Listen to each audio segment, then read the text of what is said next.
Ya, halo Tribuners, kembali lagi bersama saya Maureen Mempo di Tribun Podcast. Dan kali ini seperti biasa kita mengundang sosok-sosok inspirasional yang tentunya akan berbagi mengenai pengalaman kehidupannya. Nah, di saat ini sudah hadir di Tribun Podcast yaitu Jokibet Pandi, SPD MPD. Asik. Iya kak. Nah, jadi panggilannya Ibet ya Iya kak. sehari-hari. Nah, Ibet ini adalah seorang anak nelayan yang meraih predikat cum laude untuk S2-nya. Nah, mungkin nanti kedepannya kita akan uh, membahas bagaimana kehidupannya sehari-hari, kemudian aktivitasnya apa saja, terus bagaimana kehidupan di kampung halaman begitu. Mungkin boleh sapa dulu Tribuners Halo, yang iya Tribuners. Terima kasih telah mengundang dan telah hadir di sini. Sangat-sangat bersyukur kak. Oke. Iya. Ya, Ibet. Ini kalau Ibet sendiri sebenarnya asalnya dari mana, Ibet? Ya. Boleh cerita dulu. Ya, asal saya dari Kampung Mahomo, Kecamatan Tamako, Kabupaten Kepulauan Sangihe, Provinsi Sulawesi Utara. Saya anak pulau. Anak Tribuners. pulau. Iya, anak pulau. Ini langsung dari pulau ini ke sini. Tidak, ini dari Tondano, dari kos. Oh, dari kos. Kuliah di Unima berarti Unima, ya. iya. Berarti kan sudah selesai, kurang urus-urus kuliah ini. Ya. Mengurus wisuda kak. Oh, urus Iya, nanti wisuda. tanggal 20 Juni. 20 Juni akan diwisuda Diwisuda, ya. iya. Tapi sudah lulus S2 dengan predikat cum laude. Iya kak. Kan ini Puji Tuhan. judulnya anak nelayan. Nah, tapi kan tidak selalu nelayan itu terbatas kan. Maksudnya lihat saja kalau misalkan Ibet saat ini terbukti bisa sampai kuliah S2. Nah, itu bagaimana ceritanya, Ibet? Iya. Saya menceritakan tentang kenapa saya sampai S2. Ya jadi begini teman-teman. Waktu saya mau wisuda di S1, pagi papa saya sudah panggil saya dan bilang sama saya, "Adik, kamu lanjut kuliah lagi." Tapi saya bertanya kepada bapak saya, "Terus uang dari mana?"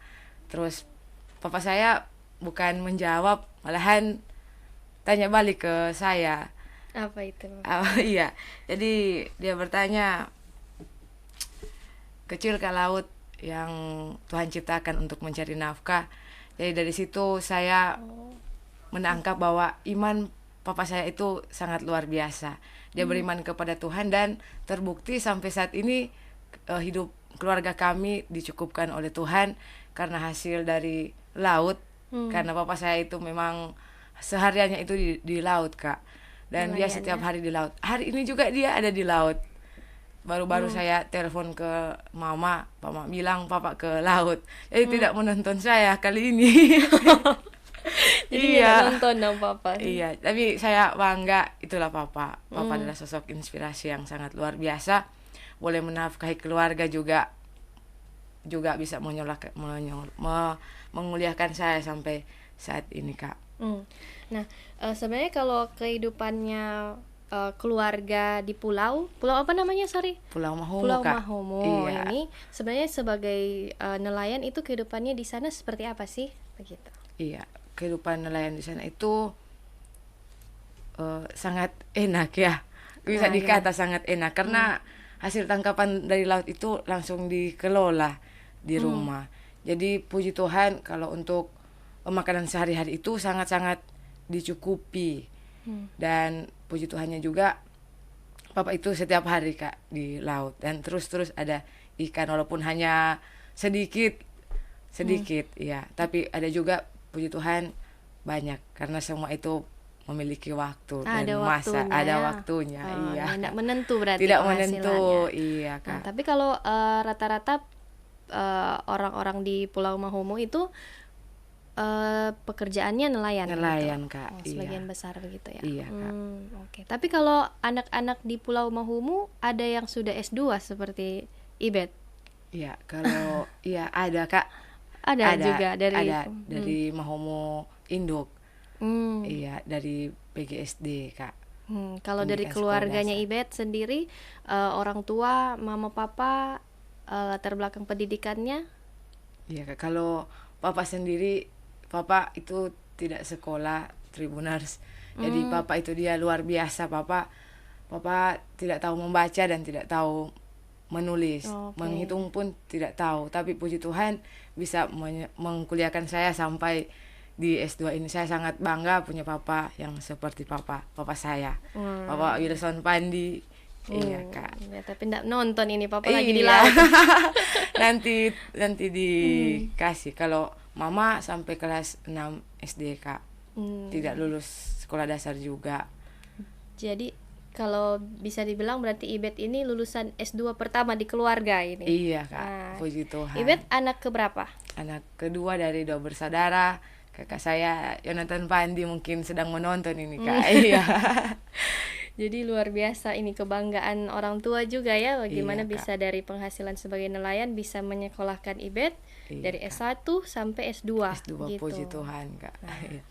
Ini awal mula kenapa, maksudnya Ibet ini dari kecil sudah punya cita-cita untuk mengenyam pendidikan tinggi atau tidak pernah terpikirkan sebelumnya? Ya. Kalau itu Kak tidak pernah terpikirkan sampai kuliah tidak. Karena melihat juga kondisi kan Kak di keluarga dan banyak orang juga bilang kamu ini tidak akan tidak bisa sekolah gitu Kak. Karena saya ini manja sekali Kak di keluarga. Oh, Iya. gitu. Jadi puji Tuhan itu terpatahkan sampai sekarang terbukti saya bisa sekolah sampai S2 oleh karena kemurahan Tuhan tentunya ya, Kak. Hmm. Iya. Ya. Nah, kalau di masa kecilnya Ibet itu dihabiskan di mana Ibet? Di Pulau Mahumu atau dari sekolah di mana? Mulai dari SD kemudian sampai memilih untuk kuliah di Unima. Unima itu bagaimana, Iya, Ibet? jadi keseharian saya itu masih kecil itu saya di kampung di Mahumu. Jadi SD sampai SMP itu ada di pulau Kak. Dan saya jalan kaki Tribuners, jalan kaki dari rumah ke sekolah itu berjarak 1 kilo lebih lah Kak. Hmm. Iya, Kalau Pulau Mahumu ini kalau akses dari misalkan dari pelabuhan ya, iya pelabuhan Kak. di Tahuna. Tahuna Iya, itu eh, ke sana itu berapa lama? iya. 2 sampai 3 jam Kak. Itu naik mobil terus ke pulau saya itu masih naik perahu lagi. Naik perahu Iya, naik lagi. perahu lagi dari Itu kurang lebih pantai. berapa lama naik perahunya? Kalau tidak menentu Kak, kalau dari Dago itu sekitaran 30 menit, tapi kalau dari Lapango, dari kampung Lapango itu 15 menit Kak. Iya. Jauh juga. Jauh juga. Tapi beberapa papa itu jemput saya di Tahuna pakai perahu. Oh iya, Iya, berapa pakai kali perahu. begitu? Iya, banyak Sempat. kali, banyak kali. Jadi itu lama sekali di laut. 3 sampai 4 jam lah. Iya, jadi puji Tuhan itulah kami anak-anak pulau Itu sangat-sangat jemput bangga. pakai perahu dayung atau pakai mesin? Mesin Kak, Oh, pakai mesin, mesin. mesin. Iya. Pakai mesin. Karena cukup jauh juga kan Iya, begitu. Kak. Nah, kalau Ibet sendiri pas kuliah di Unima di Tondano kan. Iya, Jadi Kak. maksudnya eh, kalau ke kampus itu naik kendaraan apa atau pulang-pulang ke kampung juga atau tinggal di mana sekarang? Oh, iya, Kak. Kalau untuk S1 saya masih jalan kaki 4 tahun, Tribuners. Jadi saya jalan kaki, tapi sekarang di S2 karena saya kos di Tondano, tempat kuliah di Tomohon, jadi saya pakai angkot dan juga naik in-drive. Hmm. Iya Kak, sama teman-teman saya ada Rama namanya. Jadi kami itu saling singgah-singgah. Iya Kak, Gitu. iya. Jadi support juga ya, maksudnya dari sama-sama Sama-sama pejuang Kak. ini ya. Pejuang, iya. Nah, kalau Ibet sendiri sebenarnya awal mula S1 terus ambil eh, program studinya apa waktu S1? Waktu S1 sama Kak dengan S2 Pendidikan Bahasa Indonesia. Pendidikan Bahasa Indonesia. Iya. Itu motivasinya apa? Kenapa ambil Bahasa Indonesia? Pendidikan Bahasa Indonesia ya? Iya Kak.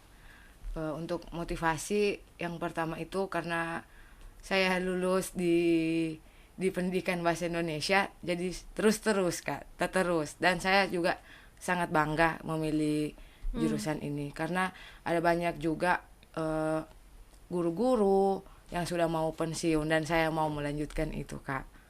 Jadi Iya, cita-citanya jadi guru ini, iya. mau Kalaupun mengajar. mau mengajar kalau Tuhan berkehendak, ataupun jadi dosen saya juga siap, Kak. Nah, Iya. gitu. Nah, Ibet, kalau misalkan dari peran orang tua, bagaimana orang tua support Ibet? Maksudnya ini kan Ibet biaya untuk kuliah saja kan memang cukup besar kalau misalkan dari S1 sampai apalagi S2. Iya, Kak. Nah, ini biaya kuliah yang tanggung full orang tua atau bagaimana, Ibet? Iya, Kak. Kalau untuk biaya kuliah, puji Tuhan itu full dari orang tua, Hmm. papa dan mama. Jadi semuanya itu dari orang tua. Saya belum bekerja Tribunars karena waktu S1 saya sampai S2 itu dilanjutkan. Jadi dari setelah lulus S1 Satu langsung langsung ke S2. S2. Iya, Jadi Kak. orang tua juga mau Ibet fokus ya Fokus, begitu. Jadi iya. tidak sambil-sambil kerja begitu. Iya, Kak. Nah, Ibet kalau sehari-hari selain kuliah ada aktivitas apa Ibet? Misalkan aktivitas organisasi atau mungkin hobi yang Ibet senangi begitu. Iya, Kak. Untuk keseharian saya mahasiswa aktif, tapi juga saya bersyukur saya aktif juga di organisasi kerukunan mahasiswa Kristen Sangihe Senggilang. Itu wadah pelayanan Kak yang di Tondano dari kami anak-anak Sangihe, tapi tidak menutup kemungkinan juga boleh juga dari teman-teman yang ada di sini bergabung dengan kami, karena kami banyak memiliki program kerja yang utama itu melayani Tuhan, Kak. Melayani Tuhan itu kami pergi ke kampung-kampung di Sangihe di saat Di libur Sangihe. semester. Oh, jadi Iya, setiap libur pulang kampung. pulang kampung. Jadi Ada melayani Tuhan. aktivitas melayani Tuhan. Iya. Oke. Menginjil dan juga Natal, Kak. Hmm. Di setiap kampung. Jadi wadah pelayanan ini sangat membantu, Kak. Membantu kami karena di dalamnya adalah orang-orang yang hebat, orang-orang yang mau melayani Tuhan, saling membantu. Jika ada yang sakit, kami pergi, Kak. Menjaga, memberi obat, memberi makan, begitu, Kak. Jadi sangat-sangat beruntung bergabung di kerukunan mahasiswa Kristen Sangihe Senggilang. Jadi terlibat aktif juga di organisasi yang Organisasi. positif begitu ya. Iya, Kak. Gitu. Puji Tuhan. Ibet, kalau misalkan dari mau ingat-ingat masa-masa kuliah, pernah ndak ada momen-momen kesulitan begitu? Atau mungkin latar belakang keluarga sebagai nelayan pernah jadi menghambat ndak? Iya, Kak. Puji Tuhan tidak Tribuners, karena puji Tuhannya Tuhan Yesus baik, Tuhan Yesus selalu cukupkan kebutuhan kami keluarga, kebutuhan kuliah saya juga, Kak. Kalau mungkin tantangannya itu jarak tempuh sih, Kak. Jarak tempuh kampus dengan kos yang menjadi tantangan saya, Kak. Dan juga tugas-tugas tugas-tugas Tugas itu tapi tetap Iya. bisa di handle, puji handle. Tuhan ya, karena yang mengontrol waktu itu dia, bukan waktu, tapi yang kontrol waktu itu adalah kita. Nah, oke. Iya, Kak. Nah, Ibet pernah ada kendala membayar uang kuliah ndak? Misalkan kalau misalkan orang tua kalau kirim uang ke Ibet bagaimana nih cara? Iya. Jadi Tribuners, jadi saya dari S1 sampai S2 semester 2 itu uang saya itu dikirim dari kapal, Kak. Jadi saya harus pergi ke sini Oke. ke Manado. Kalau transfer belum ada, maksudnya nyendak pakai orang Iya, tua. Kak. Papa dan mama nyandak pakai, kita lah nyandak pakai. Oh. Iya, jadi puji Jadi bayar pakai doi Pakai cash, itu cash, kirim Kak. dari kampung. kampung langsung dititip ke kapal dan saya ambil itu. Tapi, Kak, saya nyaman seperti itu. Jadi saya punya cerita sedikit, Kak. Waktu saya masih SD sampai SMA itu, papa dan mama tidak pernah memberi uang itu dalam bentuk uang 100 itu merah ataupun warna uang merah ataupun 50.000 dengan yang biru yang kita tahu sekarang. Jadi uang itu dikecil-kecilkan, Kak. 5.000, 10.000, Oh, 1.000, 2.000. pecahan-pecahan kecil. Jadi itu yang membuat saya takut saya mau memegang uang, Kak. Oh, Iya. astaga. Karena papa dan mama mengajarkan hal-hal yang seperti itu kepada saya, Kak. Karena mereka bilang supaya saya tidak royal. Dan puji Tuhan sampai sekarang tidak royal. Iya. Jadi memang kehidupannya Ibet sederhana, justru Sederhana, jadi Kak. ternyata dari penghasilan nelayan cukup juga ya, bisa sampai misalkan saat ini S2 lulus dengan predikat cum laude, berarti jadi mendorong Ibet juga jadi mahasiswi yang berprestasi begitu. Iya, Kak. Puji Tuhan. Nah, Ibet kalau teman-teman di kampung atau sehari-hari, bagaimana dengan Ibet sendiri? Apalagi mungkin ada ndak sempat orang mungkin menganggap remeh misalkan latar belakang keluarganya Ibet sebagai anak nelayan atau bagaimana? Iya, kalau orang-orang yang menganggap remeh sebagai anak lain mungkin tidak, tapi saya pernah ingat Kak, dulunya ada Hmm. orang yang berkata kamu ini tidak bisa sekolah dikarenakan saya manja, saya tidak tahu cuci baju toh Kak, waktu Tapi dulu. Iya, tapi sekarang puji Tuhan sudah tahu cuci piring juga pun tahu sudah. jadi berarti merantau ini berapa lama ini? Puji Tuhan Jauh dari 6 kampung. tahun, 6 6 tahun tahun. sudah. Tapi ini dialeknya masih kental sekali ini. Nah, bagaimana Iya Kak. ini? Mahasiswi bahasa Indonesia? Nah, Iya, jadi Kak, kami ini belajar di bahasa Indonesia, kami harus melestarikan bahasa daerah atau bahasa ibu.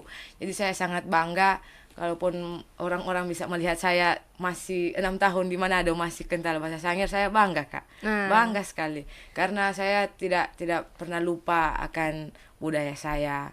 Apalagi kami dialek Tamako itu keras-keras Kak, iya oke. masih kental sekali. Kental sekali. Iya, karena teman-teman saya juga di rukun itu luar biasa dari ujung ke ujung kami Kak, dari Tabu, Tahuna, Manganitu, Tamako, Manganitu Selatan, ada semua di dalam rukun. Jadi kami berbicara itu setiap hari pakai Bahasa bahasa. hari-hari Iya, gitu. di rukun juga ibadahnya itu ada Longsangi Kak namanya. Jadi Nah, semua itu apa? itu berbahasa Sangi Kak. Bentuk Oh, bentuk ibadahnya itu, lagunya, di liturgi ibadahnya itu bahasa Sangir Kak. jadi ini juga turut melestarikan ya Melestarikan, iya Kak, bahasa ibu atau bahasa daerah. daerah, iya Kak. Nah, kalau dari Ibet sendiri, menurut Ibet, bagaimana kalau misalkan anak-anak muda yang sondak mau berbangga dengan bahasa daerahnya sendiri? Iya, untuk teman-teman yang sudah mulai tidak bangga dengan bahasa kita, mari berbanggalah teman-teman. Karena siapa lagi yang bisa melestarikan bahasa atau budaya itu selain kita yang ada di sekarang ini. Apalagi kita yang kuliah, teman-teman yang dari Sangihe, ayo teman-teman. Saya mengajak teman-teman berbanggalah berbahasa Sangihe dan menggunakan dialek kita. Iya. Tentunya, iya Kak. Jangan malu ya Jangan dengan malu. karena itu identitas juga ya, identitas iya. diri kita. Nah, kalau dari masa-masa kuliahnya Ibet, bagaimana maksudnya selama menjalani studi, adakah pengalaman yang paling berkesan begitu selama kuliah? Iya, tentu ada Kak, sangat berkesan yaitu puji Tuhan saya ini ditempatkan dengan orang-orang yang baik. Di kampus, di kos, dimanapun saya berada, saya ditempatkan dengan orang-orang baik. Sebab kalau kita menjadi orang baik, pasti orang akan baik sama kita. Kayak begitu Kak. Jadi sangat berkesan itu saya memiliki Bapak Ibu kos yang sangat peduli, dosen-dosen yang baik, yang sangat perhatian, hebat-hebat, yang bisa mengajarkan banyak ilmu kepada kami Kak. Dan juga kesannya itu saya punya teman-teman kuliah yang luar biasa, ibu-ibu yang sudah bekerja, teman-teman seangkatan saya, walaupun usia mereka di atas saya, tapi saya sangat Oh, jadi menghormati Ibet mereka. paling muda. Iya Kak, paling muda. Oke. Iya Kak. Jadi juga kesuksesannya Ibet untuk raih S2 dengan predikat cum laude ini juga ada peran dari teman-teman juga yang support begitu ya, Iya, saling Kak. membantu Saling begitu. membantu.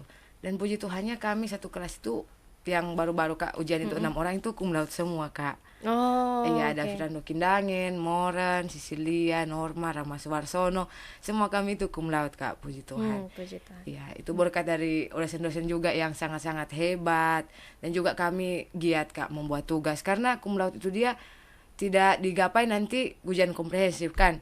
Itu nilainya itu dari semester 1, semester 2, semester 3. Jadi Harus untuk capai nilai capai tertentu. nilai yang baik Kak. Oke. Jadi itu Kak. Nah, Ibet cita-citanya ke depan, ini kan sudah lulus S2, tinggal urus untuk wisuda, Wisuda, iya, gitu. Kak. Ini cita-citanya mau jadi apa? Atau ke depan rencana ke depan mau jadi apa? Iya, rencana ke depan Kak, biar Tuhan saja yang atur. Tapi dimanapun saya berada dan pergi, saya mau menjadi orang yang berdampak dan bermanfaat bagi banyak orang Kak. Dan bisa menolong banyak orang Kak. Itu harapan saya. Kalau untuk kerja, saat ini saya berharap dan bermimpi itu mungkin menjadi dosen Kak. Iya. Oke. Jadi kira-kira ini mau lanjut kuliah lagi S3 atau gimana? Iya Kak, kalau untuk sekarang mungkin kerja dulu Kak. Nanti kalau Tuhan menghendaki saya akan lanjut lagi. Lanjut Gas, lagi iya. ya. Sama yang Papa bilang tuh, apakah Iya. laut ini kurang luas, Kurang luas, mencari iya. akang-akang. Oke. Iya Kak. Nah, Ibet mungkin ada pesan-pesan untuk anak-anak muda yang mungkin juga punya cita-cita untuk kuliah atau mengenyam pendidikan tinggi seperti Ibet, tapi mungkin merasa latar belakang keluarganya itu menghambat ya begitu. Ada enggak pesan-pesan untuk anak-anak muda? Iya Kak. Untuk pesan-pesan teman-teman Tribuners ataupun teman-teman dimanapun teman-teman, ayo kita sekolah karena melalui pendidikan kita boleh mengubah dunia. Siapa lagi yang bisa mengubah dunia kalau bukan kita. Jadi teman-teman, khususnya teman-teman yang dari Sangih yang berlatar belakang sama dengan saya, itu jangan pernah menyerah teman-teman. Nikmati dan syukuri apapun yang menjadi latar belakang kita, apalagi kita sebagai anak nelayan, anak petani, begitu. Jadi kita jangan insecure ya dengan latar belakang kita, tapi kita harus bersyukur sebab nelayan atau petani itu adalah pekerjaan yang mulia tentunya, yang Tuhan kasih, karena tidak semua orang kan bisa cari ikan. Siapa lagi mau cari ikan kalau bukan nelayan? Iya. Iya betul. Iya, jadi untuk teman-teman, mari juga untuk pesan orang tua sih Kak. Jadi harus bekerja keras untuk anak-anaknya. Juga anak-anak itu harus dengar-dengaran kepada orang tua. Sebab berkat itu terpancar dari kita juga sebagai anak yang mendoakan orang tua, yang jujur, seperti itu Kak. Jadi hiduplah dengan sederhana juga teman-teman. Hidup sederhana dan kita merasa cukup setiap hari. Iya, Kak. Luar biasa sekali. Luar biasa, iya, Kak. Jadi harus bersyukur bukan insecure. Iya. Oke. Bersyukur. Terima kasih Bet sudah sharing dengan kita di Iya. Tribun Podcast hari ini. Terima kasih juga Tribuners sudah menyaksikan. Sampai jumpa di Tribun Podcast lainnya. Iya.